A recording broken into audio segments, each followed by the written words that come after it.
ഭാഗികമായിട്ടുള്ളൊരു ആശ്വാസമാണ്. വഖഫ് ബോർഡുകളെ റാഞ്ചിയെടുക്കാനുള്ള ഒരു ശ്രമമാണ് കേന്ദ്ര സർക്കാരിൻ്റെ ഭാഗത്തുനിന്നുണ്ടായത്. വിവിധ വ്യവസ്ഥകളാണ് ഇപ്പോൾ സുപ്രീം കോടതി സ്റ്റേ ചെയ്തിരിക്കുന്നത്. ഒന്ന്, ഏകപക്ഷീയമായിട്ടൊരാൾക്ക് വഖഫ് ചെയ്യണമെങ്കിൽ 5 വർഷക്കാലം ആ വ്യക്തി മുസ്ലിം ആയിരിക്കണം. ആര് തീരുമാനിക്കും അത്? അതായത് വളരെ ഏകപക്ഷീയമായിട്ട് കേന്ദ്ര സർക്കാർ കൊണ്ടുവന്നിട്ടുള്ള ഒരു വ്യവസ്ഥയാണ്.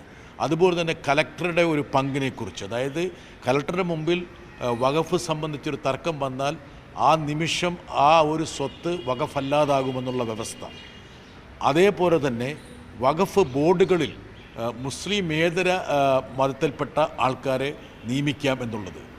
അത് പ്രകാരം കേന്ദ്ര വഖഫ് ബോർഡിലും സംസ്ഥാന വഖഫ് ബോർഡുകളിലും മുസ്ലിങ്ങളെക്കാൾ കൂടുതൽ അമുസ്ലിങ്ങൾ വരുന്നൊരു സാഹചര്യം ഉണ്ടായിരുന്നു. അങ്ങനെ വിവാദപരമായിട്ടുള്ള ഏതാനും വ്യവസ്ഥകളാണ് സുപ്രീം കോടതി സ്റ്റേ ചെയ്തിരിക്കുന്നത്. ഇത് ഭാഗികമായ ആശ്വാസമാണ്.